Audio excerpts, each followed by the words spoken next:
El libro de los Hechos, capítulo 19, verso 11, dice: y hacía Dios milagros extraordinarios por mano de Pablo.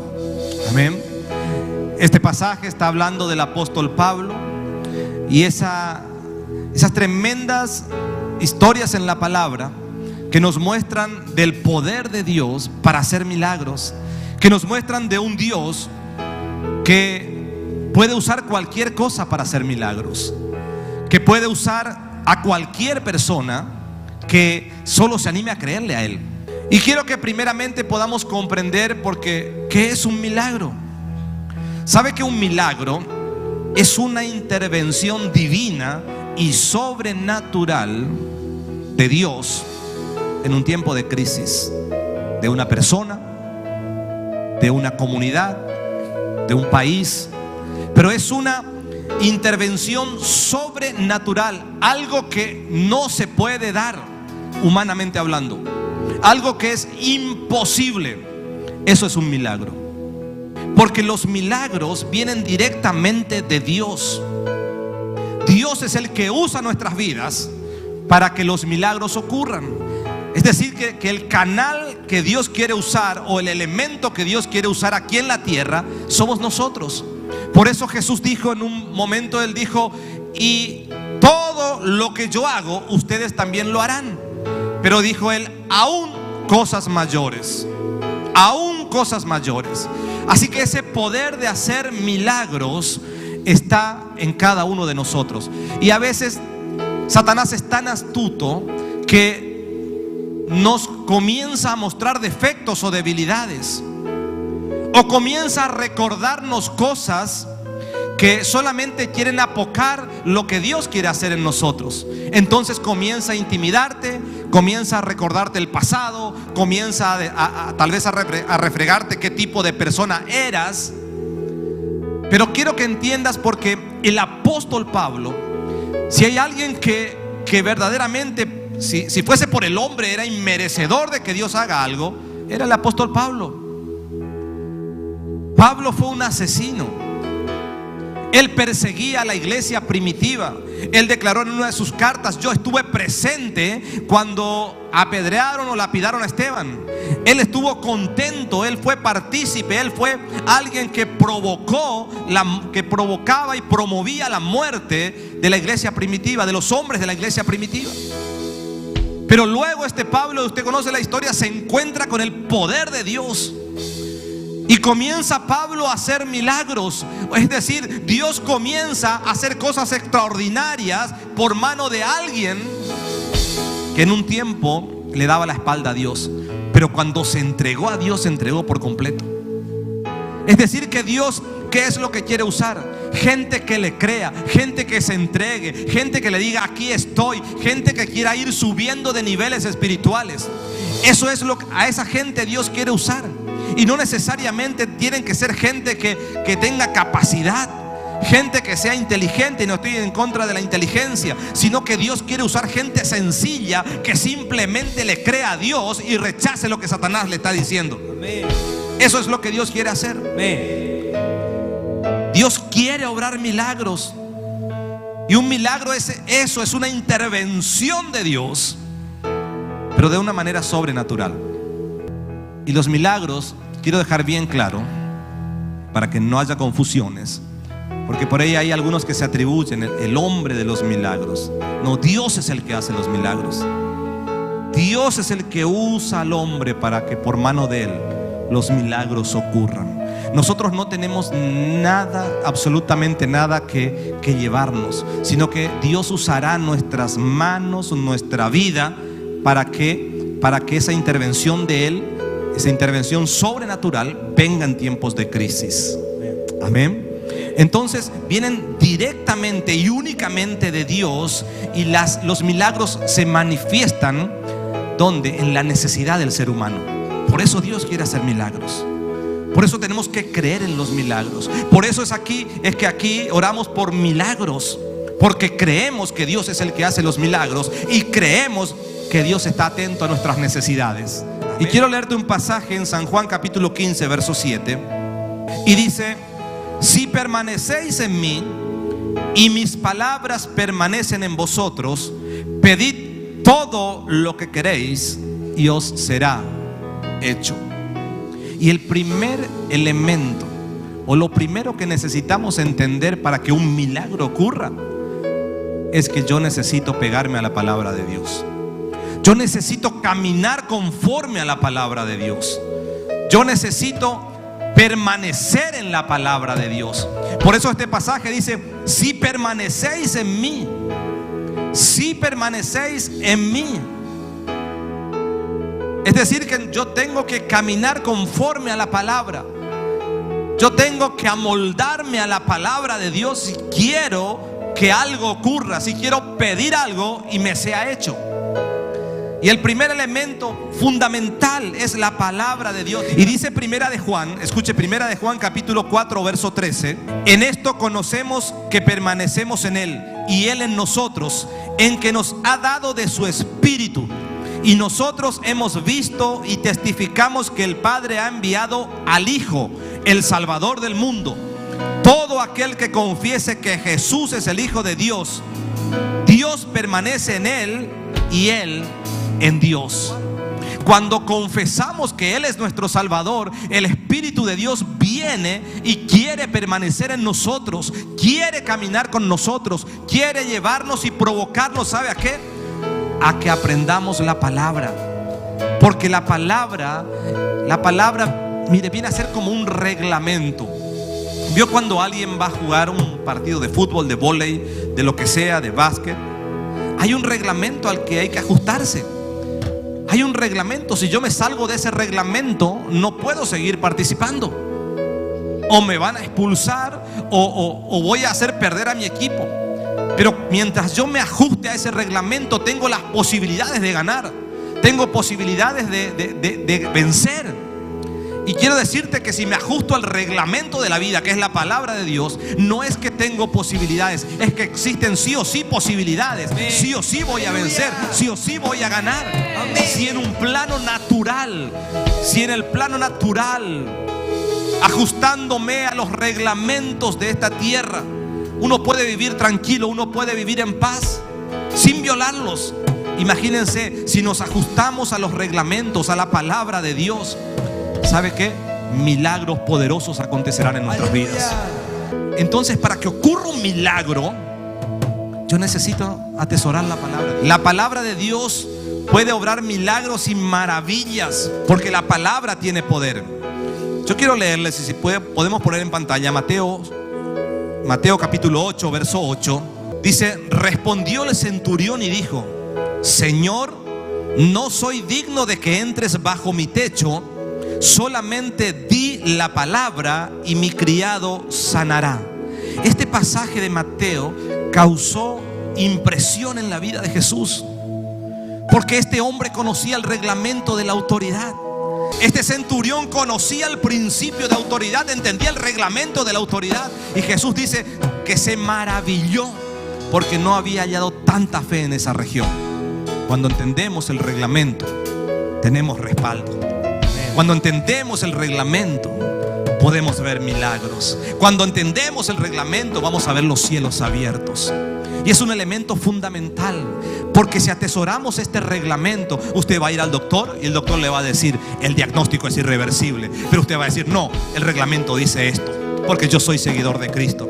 Usted va a ir a un lugar donde necesita hacer algo y le van a cerrar la puerta. Usted va a decir: no, porque la palabra dice, el reglamento dice que tú irás delante de mí, que tú abrirás las puertas de bronce, los cerrojos de bronce, perdón, las puertas de hierro.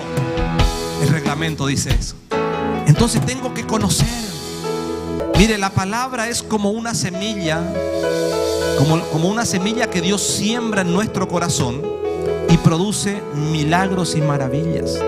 Es como una semilla, porque parece primero insignificante, pero cuando la atesoramos, cuando creemos, cuando la escudriñamos y cuando la meditamos, comienza a hacer efecto. ¿O por qué cree que hay países donde está prohibido que entre una Biblia?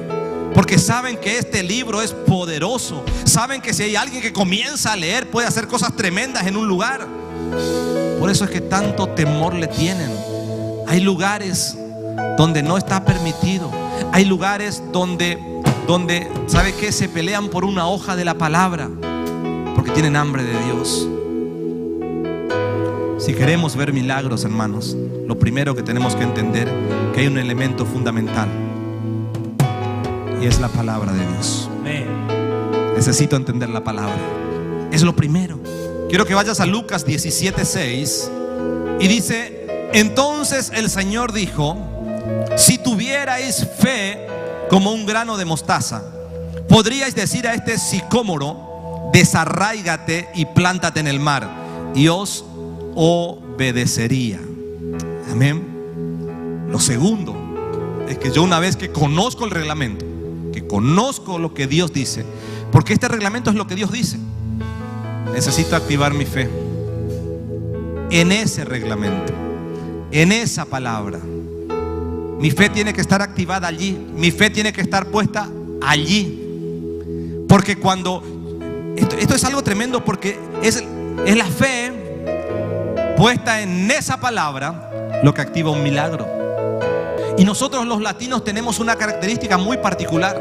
Somos muy creyentes, pero creemos en cualquier porquería. Y nos traen una estatua y creemos en una estatua. Y nos traen una medalla de la buena suerte y creemos en la medalla de la buena suerte.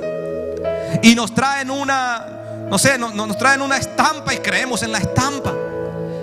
Pero los milagros que vienen directamente de Dios, la intervención sobrenatural de Dios, ocurre en alguien que pone su fe en lo que Dios dice.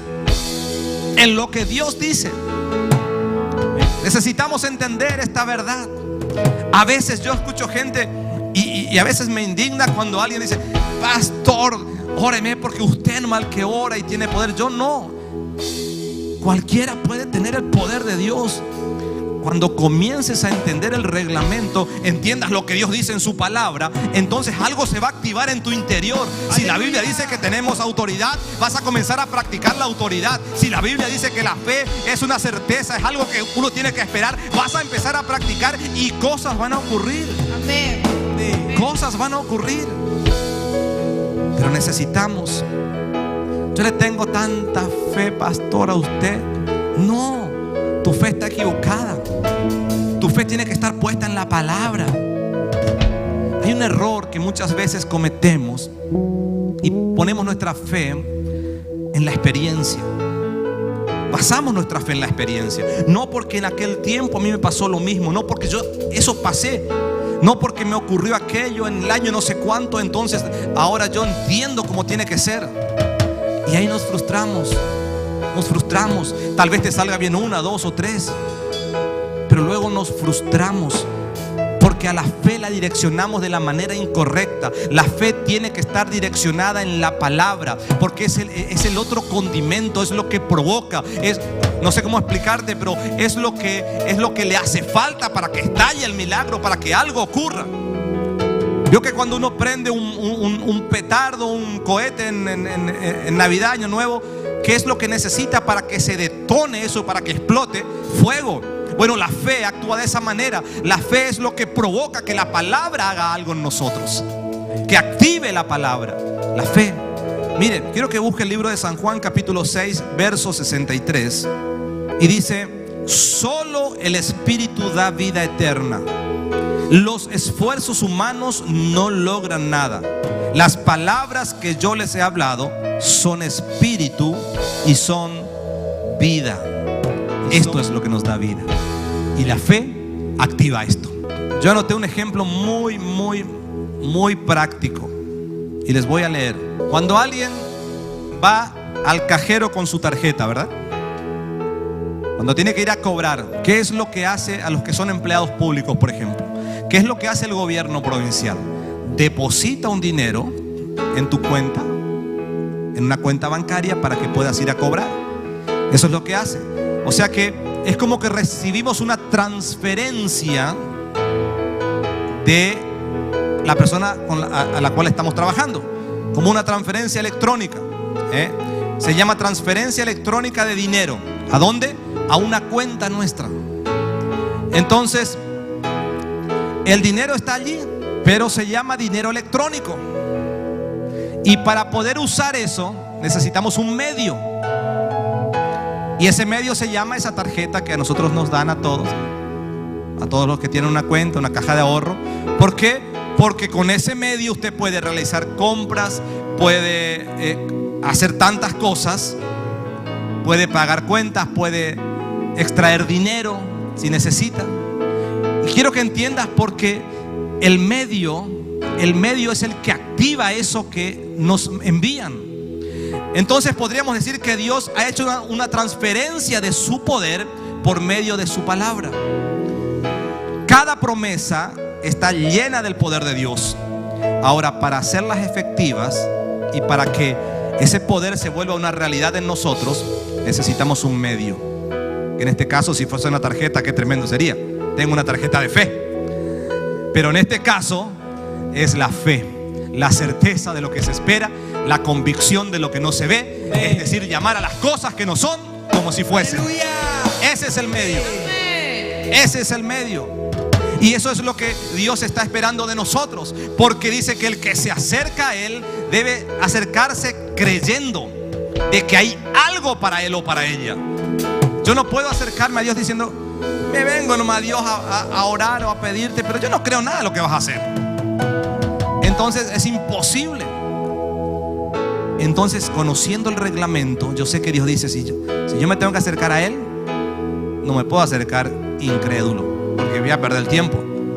El reglamento dice: acércate a Dios sabiendo que vas a encontrar algo, creyendo. El texto dice que vas a salir galardonado, dice el texto. Dijimos la palabra, la fe y un elemento fundamental. Pero dice San Juan capítulo 14 verso 13, y con esto termino: y todo lo que pidiereis al Padre en mi nombre, lo haré para que el Padre sea glorificado en el Hijo. Si algo pidiereis en mi nombre, yo lo haré. Y nuestro Señor Jesucristo dice en el libro de San Juan que todo lo que le pidamos al Padre en su nombre, Él nos va a dar. ¿Por qué? Porque no hay otro nombre, no existe otro nombre sobre esta tierra más poderoso que el nombre de Jesucristo. Que el nombre de Jesucristo. El nombre de Jesús tiene poder y tiene autoridad. El nombre de Jesús es nombre sobre todo nombre. Por eso, cuando vamos a pedir algo conforme al reglamento, cuando vamos a desatar nuestra fe conforme al reglamento, hay un elemento fundamental y se llama el nombre de Jesús. ¿Sabe qué? El nombre de Jesús, dice Filipenses capítulo 2 verso 9, dice: por lo cual Dios también lo exaltó hasta lo sumo y le dio un nombre que es sobre todo nombre. O sea que está sobre todo nombre aquí en la tierra, en los cielos, para que en el nombre de Jesús se doble toda rodilla de los que están en los cielos y en la tierra y debajo de la tierra. El nombre de Jesús es un recurso para nosotros. El nombre de Jesús tiene autoridad. Cuando usted nombra el nombre de Jesús, hay algo que ocurre en el plano espiritual. Dice la Biblia que las rodillas se tienen que doblar, aún de lo que está debajo de la tierra. Y está diciendo: el infierno mismo se sujeta en el nombre de Jesús. El nombre de Jesús tiene autoridad. Cuando pidas algo, pide en el nombre de Jesús. Di: Señor, en el nombre de Jesús, porque ese nombre fue dado sobre todo nombre. Cuando pedimos nuestro milagro, cuando pedimos que esa intervención divina a nuestro Padre Celestial, lo tenemos que hacer confiando en la palabra, creyendo en las promesas, desatando la fe y reconociendo que no estamos pidiendo en nuestra autoridad, sino reconociendo que en el nombre de Jesús, en el nombre de Jesús estamos pidiendo. En el nombre de Jesús, Señor nuestro, Rey de reyes y Señor de señores. El nombre de Jesús.